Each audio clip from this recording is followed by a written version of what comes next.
So it's certainly been a while since I've done an Ashes of Creation video, and I've had some people ask me if I no longer believe in the project or if I'm moving on to other MMOs. And the answer to that is, of course, Ashes is still my most anticipated upcoming MMO. I think I have close to 100 videos on Ashes of Creation, so I'm not going anywhere in terms of Ashes of Creation content. It's just that it's a very slow time, and frankly, I've kind of ran out of ideas in regards to Ashes of Creation. And I'm an MMO gamer. I play all the new AAA MMOs, like probably many of you do. And a few of them have caught my eye. Throne and Liberty, PAX Day are probably the two main ones, at least recent ones that have caught my eye. During the process of covering these other upcoming MMOs, I came to the realization that the landscape of upcoming MMOs has drastically changed since Ashes of Creation had its Kickstarter in 2017. When Ashes was announced, there wasn't very many promising MMOs on the horizon. New World was announced in 2016, so we knew about that one. Pantheon was known, but at the time Ashes was announced, it was not in a great place financially. Throne and Liberty was known as Project TL at the time, and we didn't really know much about it. Fast forward to today, and we have seen New World release and of course struggle, but they are improving the game steadily. Pantheon has been resurrected and kept alive by a dev team that literally donated their time to keep the project alive when they ran out of funding. And now it looks like it has a shot to release. Throne and Liberty was revealed to the world last year and looks like it has a lot of promise. Add to that a slew of new MMOs that have been announced in the last few years. ArcheAge 2 was announced late last year. In 2019, we learned that Raf Koster, the designer of Ultima Online and Star Wars Galaxies, is making a new sandbox MMO called Playable Worlds. Then you have ZeniMax working on a new, unannounced MMO project. And there are some rumors based on job postings that ArenaNet might even be starting on a new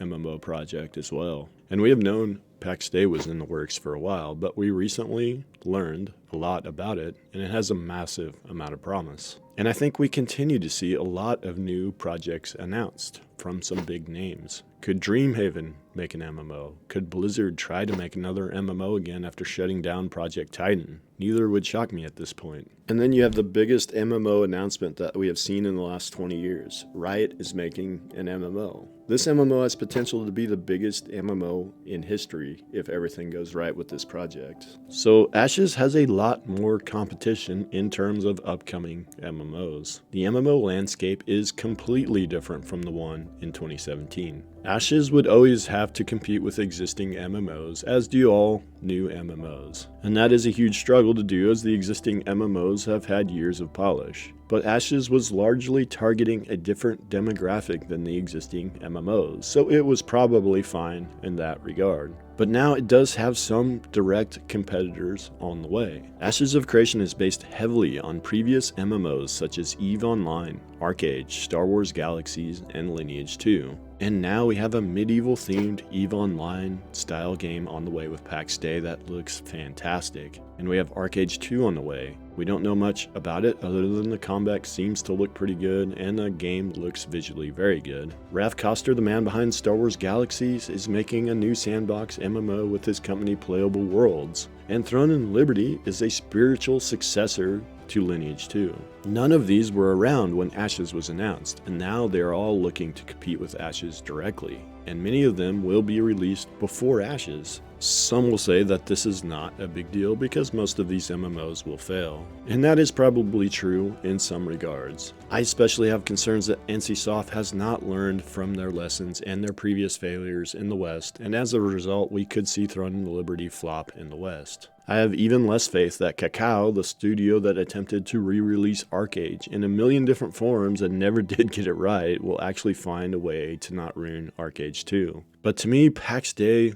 looks on track for success so far, but it's still early. They have great funding, a Western developer that knows the market, and they know how to make an MMO work in this market. They have some outstanding partners, and unlike Throne and Liberty and ArcheAge 2, they have not been afraid at all to tell us about their game. And it looks fantastic for those of us that like that style of game. Now I know that many are going to say that sandbox MMOs often fail. And that is true. But I have another video on the way where I intend to address that question directly. Stay tuned for that video. Raf Koster's Playable World Sandbox MMO we know very little about, but we know he has had a lot of success with MMOs in the past.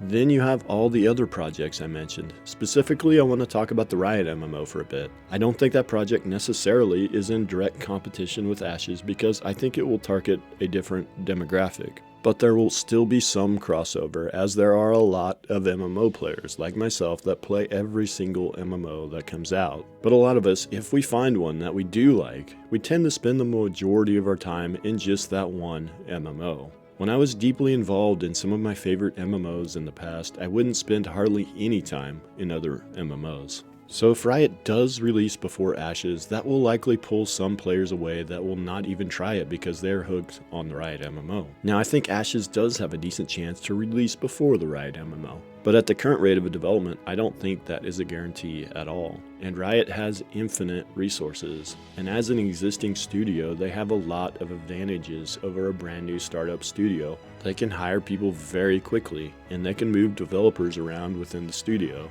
So I would absolutely not rule out them releasing before Ashes, which to me would not be great for Ashes. But what would be even worse is if one of these direct competitors that I already mentioned releases and succeeds. So Throne and Liberty, ArcAge 2, Playable Worlds, or PAX Day. If either one of these is a success and releases before Ashes and gets an established player base that shares a lot of the same interests in MMOs that Ashes is trying to cater to, then that could also harm Ashes long term. And there is one common theme with all these upcoming MMOs. The vast majority of them are being developed on Unreal Engine, which essentially removes a huge development bottleneck for MMOs. Historically, a lot of MMO developers had to develop a new game engine before they started on actually making the MMO. And many times that engine was still very unrefined when the game launched. Blizzard still has issues with their engine for WoW to this day. ZeniMax has had massive issues with their engine for ESO. And Camelot Unchained will likely never release because they decided to build their own engine, and it is still nowhere near finished. But now with UE5, the development time is massively reduced. This is going to encourage even more developers to throw their hat into the MMO development ring. So for us MMO fans, I believe the best days for the genre are actually ahead of us. Competition breeds excellence. And with all this competition, we should eventually see a landscape with a lot of great projects. Gone are the days where one company will dominate this segment of gaming. So for the gamers, it is a good thing, and ultimately it can be a good thing for Ashes, as they will have to release an outstanding product to compete in this rapidly changing environment we have seen in the last few years. I still have faith in Ashes, but as a jaded MMO fan, I always keep my options open in this space. I love what I am seeing from PAX Day and even Throne and Liberty so far. The Riot MMO, while it's still a long ways off, I am very excited for it as well. So let's see how all this shakes out in the future. Thanks for watching, subscribe if you liked the video, and I'll see you guys in the next one.